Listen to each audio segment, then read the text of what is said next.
a Deus. Vamos continuar louvando ao Senhor com o Salmo 119, versículos de 25 a 32. Salmo 119, versículos de 25 a 32. Glória a Deus. Salmodiemos ao Senhor e depois da leitura, vamos levantar a Ele os nossos clamores. Glória a Deus. Salmo 119, do 25 ao 32. A minha alma está apegada ao pó, vivifica-me segundo a tua palavra.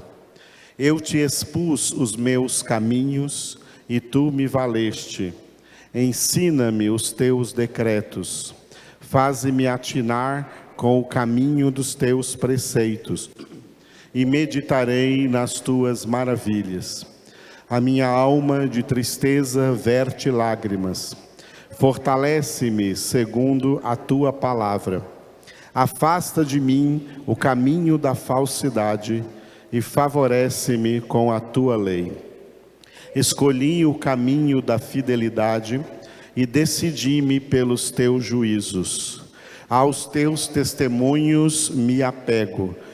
Não permita, Senhor, seja eu envergonhado. Percorrerei o caminho dos teus mandamentos, quando me alegrares o coração. Hoje, nessa manhã de domingo, Nessa manhã de domingo, dia 9 de abril de 2023, dia da nossa ceia. Temos essa ceia agora às 10 da manhã e outra ceia depois às 18 horas, 6 horas da tarde. E hoje pela manhã nós estamos encerrando um parágrafo, tá? Estamos encerrando este parágrafo aqui do Salmo 119. É um parágrafo que vai do versículo 25 até o versículo 32. Então o nosso versículo de hoje vai ser o último desse parágrafo aí, o versículo de número 32. E esse salmo é dividido assim, só dá para entender essa divisão, quem entende de hebraico, porque esse salmo é um salmo alfabético. E na língua hebraica no alfabeto da língua hebraica tem 22 consoantes, não tem vogais, só tem 22 consoantes.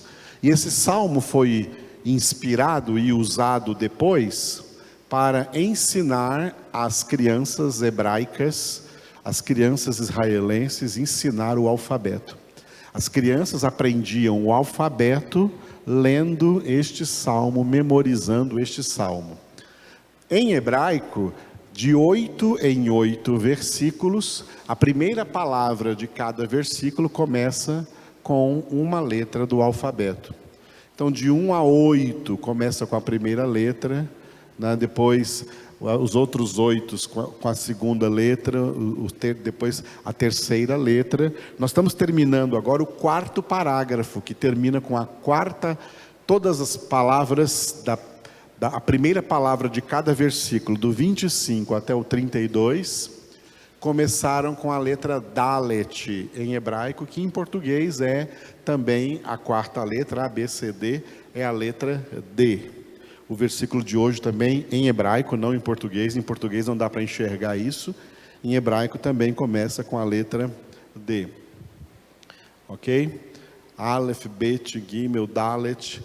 A partir da semana que vem, domingo de manhã, nós vamos pegar do 33 ao 44, que começam com a letra Vav, que em português é a letra W. Muito bem. O versículo que nós hoje vamos meditar, o versículo 32, chama a palavra de Deus de, repita, mandamentos. Mais uma vez, bem forte, todos. Aleluia. Essa palavra aí deve nos lembrar, não apenas dos 10 mandamentos, deve sim nos lembrar dos 10 mandamentos, ok? Quem sabe de cor aí onde está escrito os 10 mandamentos na Bíblia? Êxodo 20 e Deuteronômio 5. Então, 2 pessoas sabiam. Então, agora todo mundo está sabendo aí? Então, já que vocês não sabiam, fala em voz alta. Êxodo 20. Mais uma vez, Êxodo 20. Para decorar, Êxodo 20. Deuteronômio 5. De novo, Deuteronômio 5. Outra vez, Deuteronômio 5. Em casa também, diga Êxodo 20, Deuteronômio 5. Muito bem. Esses 2 textos, esses 2 capítulos, estão escritos os 10 mandamentos. Os 10 mandamentos. E podem ser considerados entre os textos mais importantes da Bíblia. Porque todos os outros textos da Bíblia foram escritos por homens inspirados por Deus. A palavra que eles escreveram não é palavra deles, palavra de Deus. Mas estes 2 capítulos, onde estão os 10 mandamentos, Deus não permitiu nenhum homem escrever. Ele não permitiu Moisés escrever. Ele próprio, pessoalmente, Deus quis escrever esses 10 mandamentos. E se em toda a sua palavra, que Deus levantou, inspirou homens para escrevê-la, tá? E Ele não permitiu que nenhum homem escrevesse os 10 mandamentos, é como se Ele dissesse assim, espera aí, esses 10 mandamentos aí, eu mesmo vou escrever com o meu dedo na pedra. Isso significa que Deus deu a esses 10 mandamentos uma suprema importância em toda a sua palavra. Os 10 mandamentos estão valendo. É claro que, como um texto do Antigo Testamento, os 10 mandamentos têm que ser interpretados à luz do Novo Testamento, tá? Para a gente ter um entendimento de como cada um deles se aplica a cada um de nós hoje. Amém? Então você já tem uma tarefa para casa essa tarde, depois do almoço, depois da soneca, se você dormir.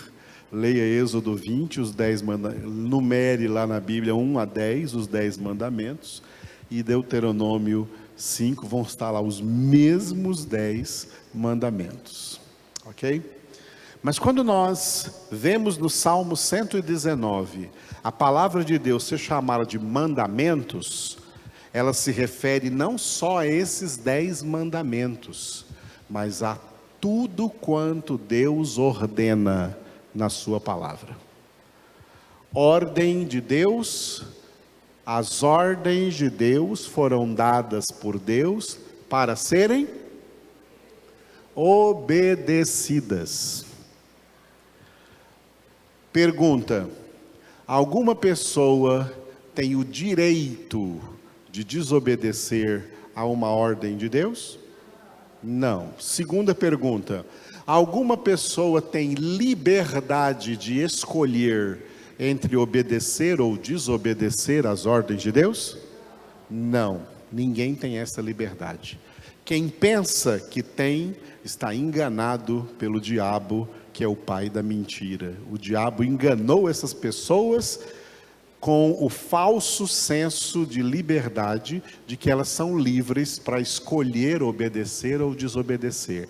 Ninguém é livre para desobedecer, porque toda desobediência é pecado, e quem peca não é livre, quem peca é escravo do pecado. Livre é quem obedece. Quem obedece é livre do pecado, é livre da condenação. A salvação é condicionada à obediência. A salvação é por graça, no sentido de que nem com a nossa obediência nós poderíamos merecer salvação. A salvação é por graça, porque Jesus fez no nosso lugar o que nós não poderíamos fazer. Mas mesmo a salvação sendo por graça, ela ainda está condicionada à obediência. Você não podia salvar a si mesmo, aí Jesus veio te salvar. Mas agora, de posse de tão grande salvação, você e eu podemos sim obedecer. E a palavra de Deus declara que os seus mandamentos não são penosos, não são pesados, não são difíceis. Os mandamentos de Deus não são impossíveis do ser humano obedecer. Se fosse, Deus não os daria. Deus deu os mandamentos porque nós podemos muito bem obedecê-los. Cada um de nós vai sentir facilidade em obedecer a certas ordens de Deus e dificuldades em obedecer a outras ordens de Deus. Quer seja fácil ou seja difícil o que Deus mandou, nós só temos a opção de obedecer. A palavra de Deus foi revelada para ser obedecida. Por isso que a palavra de Deus, ela faz uma separação entre os dois únicos estados espirituais que existem. O estado espiritual da salvação e o estado espiritual da condenação. O estado espiritual da salvação é sobre, diga sobre é em cima, sobre a palavra. As pessoas que são salvas, elas estão sendo edificadas por Jesus sobre essa rocha, sobre a palavra, em cima da palavra. Esse é o estado da salvação. O estado da condenação, o estado da condenação é sob, 3 letras, S-O-B, diga sob, debaixo da palavra. Debaixo da palavra estão todos aqueles que não a obedecem, que pensam que são livres para não obedecê-la, que pensam que a Bíblia não é para eles, que pensam que a Bíblia está ultrapassada, que ela não vale mais. Todas as pessoas têm esses pensamentos porque estão enganadas pelo diabo, que é o pai da mentira, e sobre elas está pesando a justa condenação que Deus determina na sua palavra. Portanto, ninguém escapa da palavra de Deus. A palavra de Deus é espada de 2 gumes. Um dos seus gumes é operando a salvação, e o outro é operando a justa condenação.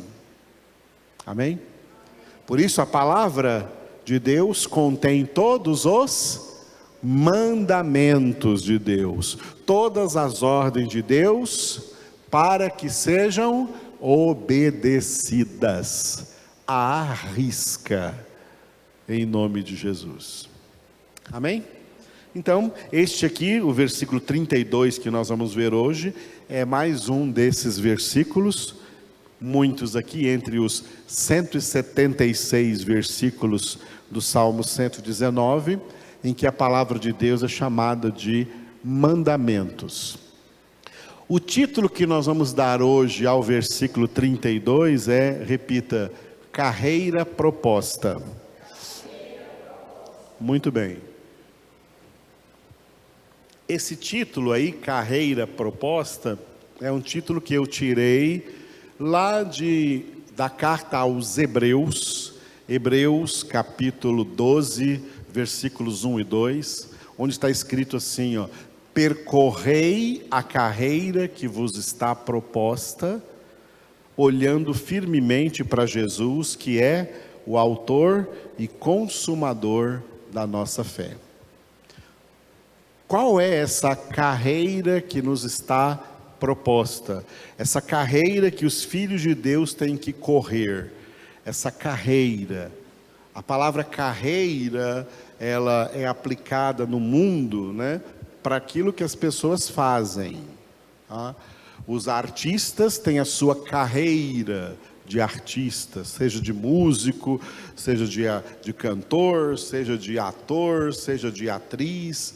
Outros seguem uma carreira de modelo, ou uma carreira de professor, uma carreira profissional, uma carreira de engenharia, de engenheiro. É uma carreira que as pessoas estão percorrendo aqui no meio da sociedade, nessa terra.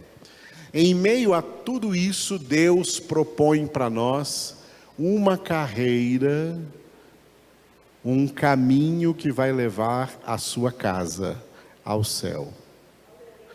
Essa carreira é o que Jesus chamou de o caminho apertado. A maioria não consegue andar por ele, porque ele é exigente, ele exige santidade. Por isso, está escrito num dos salmos, em um dos 150 salmos aqui, o salmista orando: Senhor, o teu caminho é de santidade.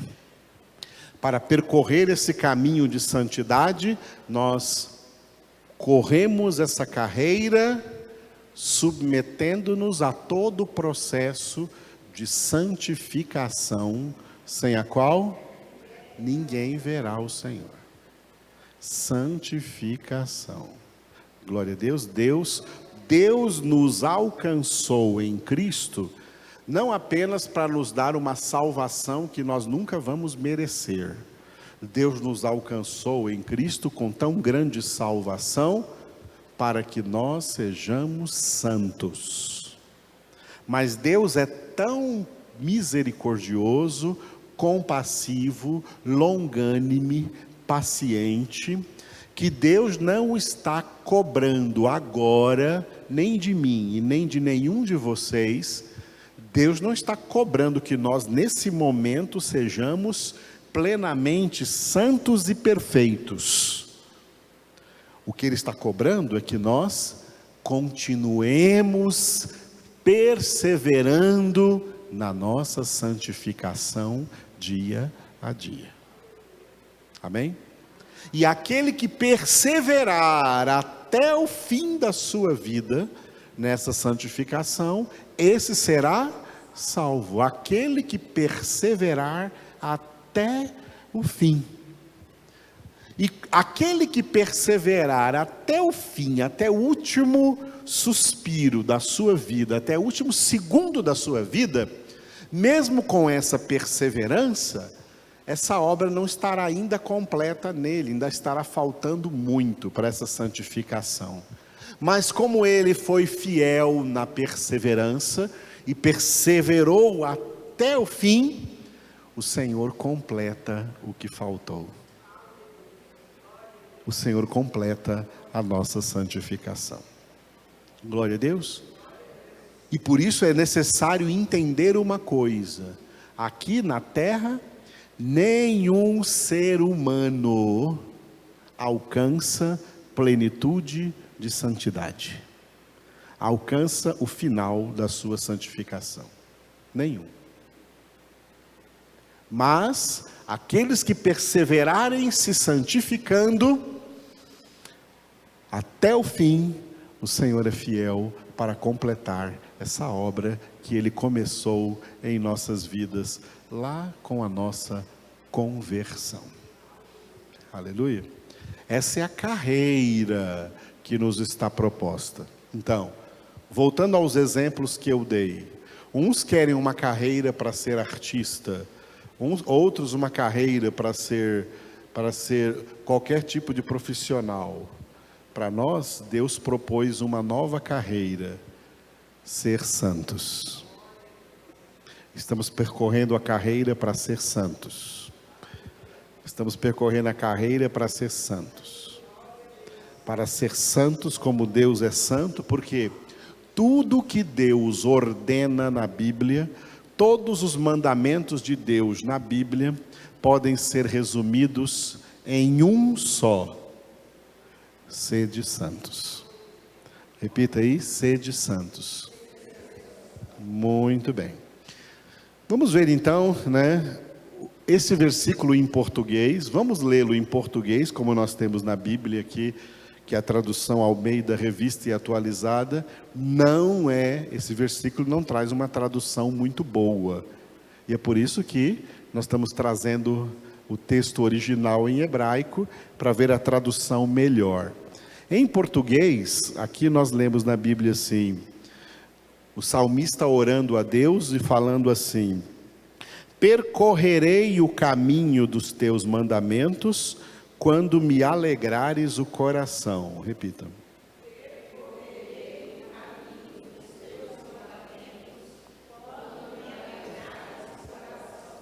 Essa tradução aí não está boa, não, hein? Não está boa. Quer dizer que o salmista está falando assim para Deus, ou se você pegar a tradução em português, você vai interpretar assim, que o salmista está orando a Deus: Senhor, eu percorrerei os caminhos dos teus mandamentos quando o Senhor me alegrar, quando tu me alegrares o coração. Esse quando aqui, ele dá uma conotação temporal, de um determinado tempo. Quando? Quando você vai voltar? Quando você vai? Tá? Até quando isso vai continuar? Quando tem uma conotação temporal. Então dizer para Deus assim: Senhor, eu percorrerei o caminho dos teus mandamentos quando me alegrares o coração. Se o Senhor não me alegrar, então eu não vou percorrer. É isso que está implícito. Essa tradução aqui não está boa. Ela tem que ser corrigida. Para ser corrigida, nós vamos ver o texto original. Em hebraico, o salmista orou e escreveu assim, ó: Derer mitzvoteiha arutz kitarhiv libi. Com letras em português, a gente vai ver assim, ó. Primeira palavrinha lá em cima, ó, começando com D, tá vendo? Diga derer. Essa palavrinha derer lá em cima é a palavra caminho, tá? O caminho. Aí na segunda linha você tem uma palavra maior, escrita assim, ó: mitzvoteiha. Repita.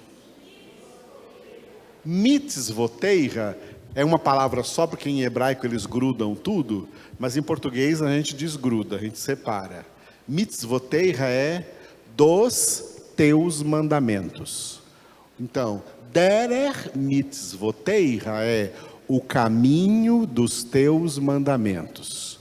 O caminho dos teus mandamentos. A primeira palavrinha da terceira linha, diga arutz. Outra vez, arutz. Ali arutz é o verbo percorrer, mas ele não está no futuro, igual foi colocado na Bíblia em português aqui, percorrerei. Ele está no presente. Então, o caminho dos teus mandamentos eu percorro. Ou então pode ser: o caminho dos teus mandamentos eu estou percorrendo. Já agora, no presente. Não é uma coisa que eu percorrerei lá no futuro. Eu já estou percorrendo agora, no presente. Então, o caminho dos teus mandamentos eu percorro. Derer mitzvoteiha arutz. Agora, duas últimas palavrinhas da terceira linha. Diga kitarhiv. Aquele que ali é porquê. Porquê junto. Porquê de resposta. O que, né, em português, português é mais difícil. Português tem 6 letras. Porquê. Em hebraico tem só 2. Que. Que. Tá vendo como hebraico é mais fácil? Então, que é porquê. E depois ali, tarhiv. Aquela palavra tarhiv. Tá? Tarhiv é o verbo expandir, ou alargar, ou aumentar. Expandir, alargar ou aumentar. Então, porque tu expandes, tá? Então, o caminho dos teus mandamentos eu percorro, ou eu estou percorrendo, porque tu expandes. Aí vem a última palavrinha ali na última linha, diga libi. Libi, em hebraico, é você dizendo assim: meu coração. Meu coração. Libi é meu coração. Libi, meu coração. Ok? Quer chamar alguma pessoa de meu coração? Chama ela de libi. Libi, meu coração. Tá? Então, derer mitzvoteiha arutz kitarhiv libi. Traduzido para o português, fica assim. Veja a diferença com o português que tem na Bíblia. O caminho dos teus mandamentos eu percorro, porque tu expandes o meu coração. Leiam vocês agora bem forte.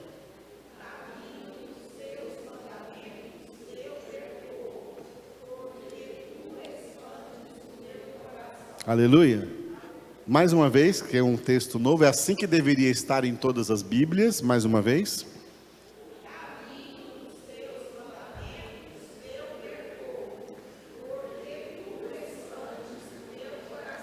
Glória a Deus. Vamos entender daqui a pouco essa última parte aí, ó, porque tu expandes o meu coração, totalmente diferente do que está em português, quando me alegrares o coração. Ali não está o verbo alegrar, ali está o verbo expandir. E não tem quando, ao invés de quando, tem porquê. Porque tu expandes o meu coração. Bom, o salmista começa então dizendo assim, ó: o caminho dos teus mandamentos eu percorro. Como a palavra mandamentos, que eu sublinhei ali, está definindo o que é a palavra de Deus é composta de todos os mandamentos de Deus.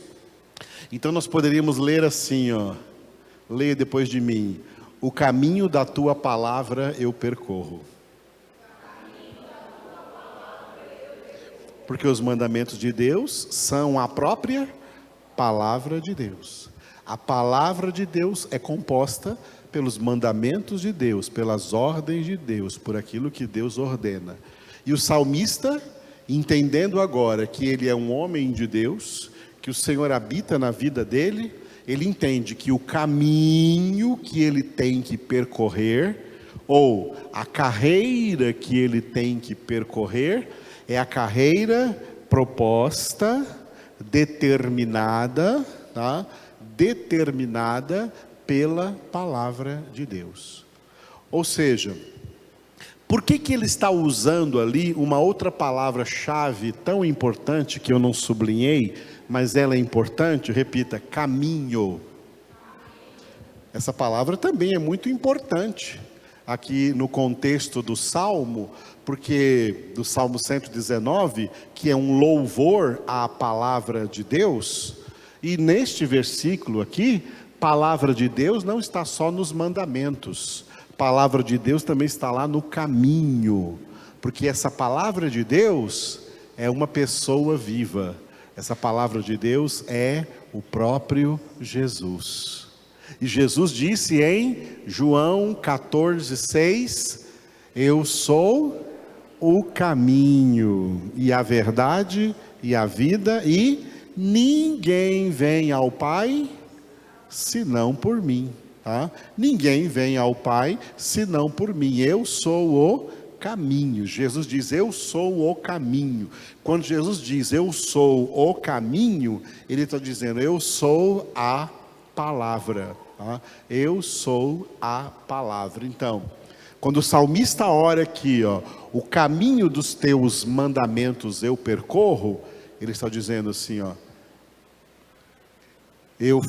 Senhor, eu tenho consciência, Senhor meu Deus, eu tenho consciência de que eu fui escolhido pelo Senhor para a salvação, para que durante toda a minha vida, a partir da minha conversão, eu ande, eu caminhe, eu me conduza, eu me comporte como a tua palavra manda, como tu mandas na tua palavra, não de outro jeito. Filhos de Deus não vivem mais de acordo com o que outras pessoas determinam que ele vive. Filhos de Deus são aqueles que vivem de acordo com aquilo que a palavra de Deus determina que eles vivam. Filhos de Deus não se comportam como as pessoas não convertidas se comportam. Filhos de Deus se comportam como a palavra de Deus lhes manda comportar, como Deus lhes manda comportar aqui na sua palavra. Filhos de Deus não se conduzem na vida como o mundo acha que é normal se conduzir. Filhos de Deus se conduzem na vida da forma como Deus manda que eles se conduzam aqui na palavra. Diante de qualquer situação que você esteja vivendo, você tem que se perguntar, e perguntar para o Senhor, e pesquisar na sua palavra, diante dessa situação prática que eu estou vivendo agora, como Deus quer que eu me conduza? O que o Senhor quer que eu faça nessa situação? Tudo o que o Senhor quer que você faça, em qualquer situação em que você se encontre, está descrito aqui, na palavra de Deus. É por isso que o homem de Deus, Salmo 1, versículo 2, tem o seu prazer na palavra de Deus e nela medita de dia e de noite. Por que ele medita nela de dia e de noite? Para saber como se comportar diante de qualquer situação que se apresente na sua vida. Eu cansei de ver, nos meus 43 anos de crente, cansei de ver crentes desorientados, que não sabem como agir diante de uma determinada situação. E agora? Aí não sabe como agir, entra em desespero. E agora? O que eu faço diante dessa situação? Ah, você não sabe o que fazer? Sabe porque você não sabe? Porque você não medita na palavra de Deus. Se você meditasse de dia e de noite na palavra de Deus, você já saberia como deveria se comportar diante dessa situação. Aí tem gente que às vezes, pensa que, vamos supor, vou dar um exemplo aqui, pensa que a oração vai resolver o problema dele. Ora por mim porque eu não sei o que fazer. Não, você não precisa de oração, você está precisando de conhecimento.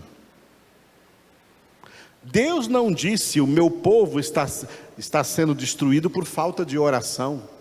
Ele disse: o meu povo está sendo destruído por falta de conhecimento. Oséias 4:6. O meu povo está isso mesmo, 4:6. O meu povo está sendo destruído, não é por falta de oração, é por falta de conhecimento. Aonde entra a oração? A oração entra aqui, ó. Você tem que orar a Deus. Senhor, eu estou orando a Ti para que o Senhor abra os meus olhos, abra o meu entendimento. Senhor, abre a minha mente para eu entender a Tua palavra. É aqui que entra a oração. A oração não entra aqui: Senhor, eu estou passando por uma situação, o que eu faço agora? Eu não sei o que fazer.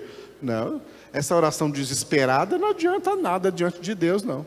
Você não sabe o que fazer porque você não medita na palavra, porque você não tem prazer na palavra, você não busca na palavra. E como você não busca na palavra, não busca no caminho dos mandamentos de Deus, o que você deve fazer em toda situação, a situação chega e você não sabe o que fazer.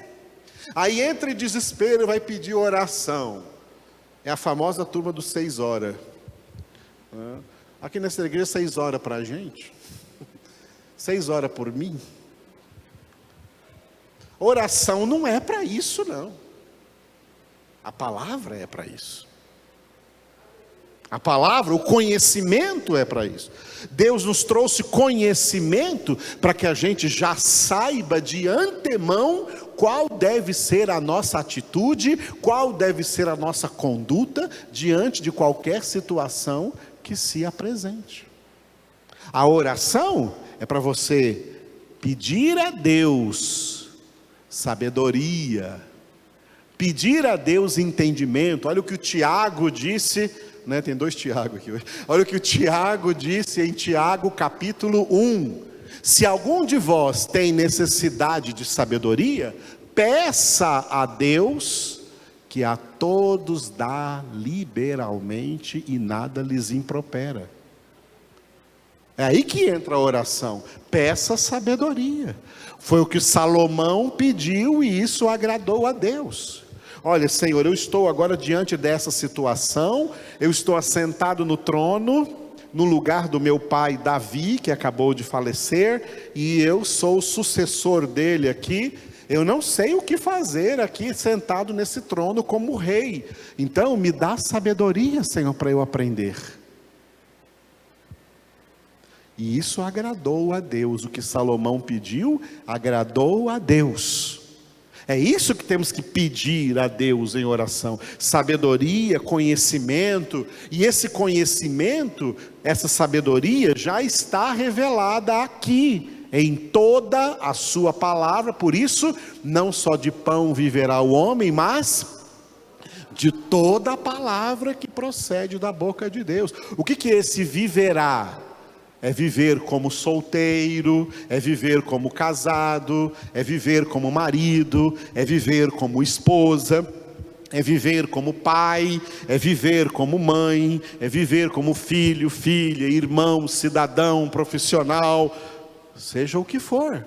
Em todas as situações da vida, é a palavra de Deus que te mostra qual é o caminho de ação que você deve tomar. O que você deve fazer, está tudo na palavra. Ah, você não sabe o que fazer? Não está faltando oração para você, não, está faltando palavra na sua vida. Ore para entender a palavra e vai meditar na palavra de Deus de dia e de noite, porque ela te diz tudo o que você tem que fazer em qualquer situação que se apresente. Por isso que o salmista então ora: olha, sabe o que eu faço na minha vida?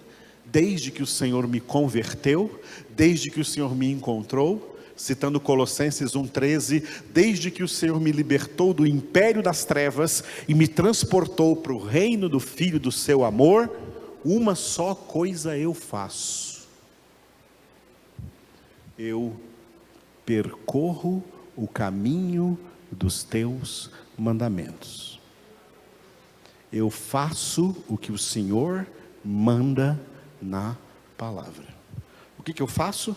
Eu faço o que o Senhor manda na palavra, porque é isso que cada filho de Deus, cada filha de Deus tem que fazer. É assim que cada um tem que viver. Simples assim. Amém? Então, o caminho dos teus mandamentos eu percorro, porque tu expandes o meu coração. Bom, coração é alma, tá? Coração, quando aparece a palavra coração na Bíblia, não é esse órgão físico aqui que bombeia sangue. Não é esse coração. Põe a mão no coração. Não é esse coração aqui, não. A palavra coração é usada na Bíblia como uma metáfora para uma coisa que não é física, para uma coisa que é acima da física, metafísica, para uma coisa que é espiritual, invisível, imaterial, inorgânica. Está se referindo à nossa alma. A nossa alma. Então, corretamente escrito, sem usar de metáforas, ali seria: porque tu expandes a minha alma. Tu expandes a minha alma. Coração ali é alma. O que significa isso? Tu expandes a minha alma, significa assim, ó, tu abres a minha mente. A alma humana é formada de 3 partes. A principal é a mente. E abaixo da mente, os sentimentos. E abaixo dos sentimentos, a vontade. O homem é um ser criado com uma alma que pensa, que sente e que tem vontade. Vontade positiva ou vontade negativa. Vontade de fazer alguma coisa ou vontade de não fazer alguma coisa. É o querer, eu quero ou eu não quero. Essas capacidades estão na alma. E o que manda, o que determina nessas 3 áreas, o que tem que determinar, a área mais determinante é a mente. É por isso que a mente, tá? É na mente que está o maior segredo da nossa santificação. Não existirá santificação se não existir renovação da mente. O que Paulo escreveu em Romanos 12:2. Não vos conformeis com este século, com esse mundo, mas sede transformados mediante a renovação da vossa mente, para que experimenteis qual seja a boa, perfeita e agradável vontade de Deus. A vontade de Deus é a nossa santificação, sem a qual ninguém verá o Senhor. O salmista está dizendo aqui, que é como se ele dissesse assim: Senhor, eu estou conseguindo percorrer, passo a passo, tá? Eu estou conseguindo percorrer o caminho dos teus mandamentos, e eu sei por que eu estou conseguindo, porque o Senhor está abrindo a minha mente. O Senhor está abrindo a minha mente, o Senhor está expandindo o meu entendimento, o Senhor está aumentando o meu entendimento, o Senhor está aumentando o meu conhecimento, o Senhor está aumentando a minha sabedoria, o Senhor está, uma palavra lá de Isaías, alargando o espaço da minha tenda. Tenda vem de entendimento, tá? De entendimento. Se o Senhor está aumentando o meu entendimento. Deus tem o propósito na obra da salvação de formar filhos sábios. Tá? Filhos sábios. Por que em português os tradutores colocaram quando me alegrares o coração? Porque o entendimento produz alegria. Quanto mais você entende de uma coisa, você fica contente, você fica alegre por isso. Estou sabendo, já sei disso, já sei como me comportar, já sei o que fazer, já sei como me conduzir. Eu já recebi de Deus esse entendimento. E quando você não tem entendimento, você fica triste. O que eu faço agora? E agora? Você cai, você decai, você fica para baixo. Você se deprime porque não sabe o que fazer. Mas quando você tem entendimento, você tem luz, você tem esclarecimento, você agora sabe como agir, porque o Senhor expandiu o teu coração, o Senhor expandiu a tua alma, o Senhor expandiu o teu entendimento, Ele abriu a tua mente. Glória a Deus. Só uma dica, tem gente que fala por aí, né? Eu já ouvi pessoas falando, né? Olha, muita gente que tem medo de ficar com Alzheimer, por exemplo, né?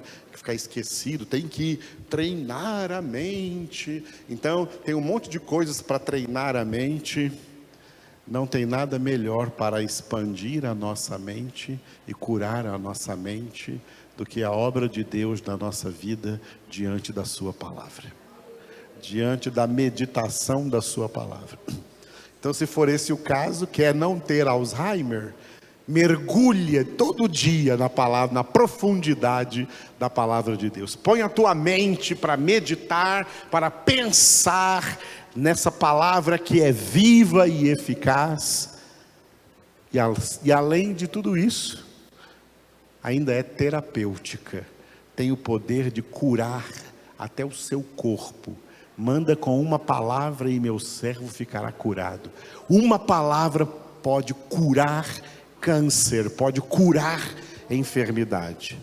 Essa palavra cura o corpo, cura a alma, cura o interior, cura o exterior. Daqueles que verdadeiramente se aproximam dela, como Moisés se aproximou da sarça ardente, querendo saber os porquês. Quando você se aproxima da palavra, Deus te revela os porquês. Ele te dá toda a resposta. Porque Cristo é a resposta para o pecador. Acima não há outro. Ele é o Senhor. Já ouviram esse corinho? É antigo. Cristo é a resposta. A palavra é a resposta. Quando é que você está sem resposta? Quando você está sem palavra. É na palavra que você vai achar a resposta.